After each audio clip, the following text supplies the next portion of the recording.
Hello friends, welcome to my YouTube channel. അപ്പം നമ്മളിന്നിവിടെ ചെയ്യാൻ പോണത് ഒരു സ്ലൈം റെസിപ്പിയാണ്. ഗ്ലൂവും ആക്ടിവേറ്ററും ബോറക്സും ഒന്നുമില്ലാണ്ട് ചെയ്യുന്ന ഒരു അടിപൊളിയായിട്ടുള്ള സ്ലൈം റെസിപ്പിയാണ്. ആദ്യം തന്നെ എല്ലാവരും ലൈക്ക്, സബ്സ്ക്രൈബ്, സപ്പോർട്ടും ഒക്കെ ചെയ്യുക. പിന്നെ ഇതിന് നിങ്ങൾ ലൈക്കും ഒക്കെ ചെയ്ത് വ്യൂവേഴ്സ് കൂട്ടാം. അപ്പം നമ്മൾ ആദ്യം തന്നെ ഇതിലേക്ക് വേണ്ടത് മൈദയാണ്. മൈദ ഇത്തിരി ക്വാണ്ടിറ്റിയിൽ ഞാൻ യൂസ് ചെയ്തിട്ടുണ്ട്. ഇത്രയും യൂസ് ചെയ്യേണ്ട വന്നിട്ടില്ല കേട്ടോ. അപ്പം എനിക്ക് കറക്റ്റ് ഒരു അളവ് കിട്ടാനായിട്ടാണ് ഞാൻ അങ്ങനെ എടുത്തത്. അപ്പം ഇതിന് വേണ്ട സാധനങ്ങൾ മൈദ, ഉപ്പ്, കോക്കനട്ട് ഓയിൽ, പിന്നെ നമ്മുടെ കളറ്, ഇഷ്ടമുള്ള കളർ എടുക്കാം കേട്ടോ. ഇതുപോലെ ഞാൻ വെള്ളത്തിൽ ഇത്തിരി ബ്ലൂ കളറുണ്ട്. ഞാനിതിൽ ബ്ലൂ കളറിൻ്റെ ക്യാപ്പിൽ ഇങ്ങനെ മുടിയിൽ കളറ് വന്നത് കഴിഞ്ഞ പ്രാവശ്യം നമ്മളൊരു ട്രീൻ്റെ ഒരു പെയിൻറ്റിങ് ചെയ്തിരുന്നു. അപ്പോൾ ആ പെയിൻറ്റിങ്ങിൽ ഞാൻ ഈ കളറാണ് യൂസ് ചെയ്തതെന്ന് വേഗത്തിന് കൊടുക്കാൻ. അപ്പോൾ അതങ്ങനെ തുറന്ന് വെച്ചപ്പോൾ ആകെ കളറായി പോയി കൊണ്ടാണ് അതങ്ങനെ ക്യാപ്പുമ്മ കളറ് വന്നിരിക്കുന്നത്. ഞാൻ പിന്നെ ഇത്തിരി ഉപ്പും കൂടി ഇട്ടിരുന്നു. നന്നായി മിക്സ് ചെയ്യുക. വേറൊരു സ്ലൈം റെസിപ്പി വരണതായിരിക്കും.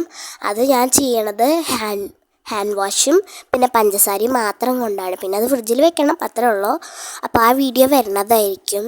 ഇത് ആദ്യം നന്നായി മിക്സ് ചെയ്യാൻ ഞാൻ പറഞ്ഞില്ലേ, ഇത്തിരി മൈദ എടുത്തിട്ട് ഞാൻ അപ്പം തന്നെ ഇട്ടു. മൈദ തന്നെ വേണമെന്നില്ല, വേറെ വല്ല ഫ്ലവർ എടുക്കാം, കുഴപ്പമില്ല. അപ്പോൾ ഇതുപോലെ നന്നായി മിക്സ് ചെയ്തു. നമ്മൾ പിന്നെ എന്താണ് ഡ്രൈ ക്ലൈൻ്റെ ഒരു വീഡിയോ ഇട്ടിട്ടുണ്ടായിരുന്നല്ലോ, അപ്പോൾ അതിനെ കുറേ വ്യൂവേഴ്സ് തന്നെ താങ്ക് യു പറയുകയാണ് ഞാൻ. അപ്പോൾ ഇതുപോലെ നന്നായി മിക്സ് ചെയ്യാം. പിന്നെ നിങ്ങളുടെ സ്കൂളൊക്കെ തുറന്നില്ലേ, അവിടുത്തെ മഴക്കാരൊക്കെ എന്താണ് അവസ്ഥ? പിന്നെ അവിടെ നല്ല മഴയൊക്കെ ഉണ്ടോ? സ്കൂൾ തുറന്നിട്ട് നിങ്ങൾ എന്തൊക്കെയുണ്ട്, നല്ല വിശേഷമാണോ എന്നൊക്കെ കമൻറ്റ് ചെയ്യുക. അപ്പോൾ ഇവിടെ ഞാൻ വോയിസ് ഓവർ കൊടുക്കുമ്പോഴേക്കും മഴയുണ്ട് കേട്ടോ. അപ്പോൾ ഇതുപോലെ ഞാൻ ഇത്രയും കൂടി മൈദ ഇട്ടു. നന്നായി നമുക്ക് മിക്സ് ചെയ്യാം. മിക്സ് ചെയ്യലാണ് ഇതിൻ്റെ മെയിൻ ഒരു സിസ്റ്റം, അല്ലെങ്കിൽ ആവശ്യമുള്ളൊരു സാധനം പറയണത്. അപ്പം ഞാൻ ഇത്തിരി ഫാസ്റ്റായിട്ടാണ് മിക്സ് ചെയ്യണത്. ഇതുപോലെ മിക്സ് ചെയ്ത് നമ്മുടെ കോക്കനട്ട് ഓയിൽ ഇത്ര വലുതൊന്നും വേണമെന്നില്ല. അപ്പോൾ ഇതുപോലെ എടുത്തിട്ട് കോക്കനട്ട് ഓയിൽ അല്ലെങ്കിൽ സൺഫ്ലവർ ഓയിൽ നിങ്ങളുടെ കയ്യിലുള്ള ഓയിൽ എടുക്കുക, അത്രേ ഉള്ളൂ. എന്നിട്ട് നമുക്ക് ഈ പാത്രത്തിൻ്റെ എല്ലാ സൈഡിലിരിക്കുന്ന ഓരോ ഭാഗങ്ങളും തുടച്ചാക്കാം. ഇത് ആയിന്ന് വിചാരിച്ച് ഞാൻ കയ്യിൽ പിടിച്ചിരുന്നു. അപ്പോൾ കയ്യിൽ ചെറുതായി ഒന്ന് പറ്റിയിരുന്നു, കയ്യിൽ സ്ലൈമിൻ്റെ ഇത് പറ്റിയിരുന്നു. അപ്പോൾ അത് കുഴപ്പമില്ല. ഇതുപോലെ ഞാൻ എന്നിട്ട് ഒന്നും കൂടി നല്ല അടിപൊളിയായി മിക്സ് ചെയ്തപ്പോൾ കുഴപ്പമില്ലാണ്ട് വന്നു.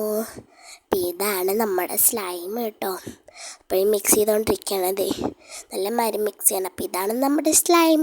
ഇഷ്ടപ്പെട്ടാൽ ലൈക്ക് ചെയ്യൂ. ബൈ.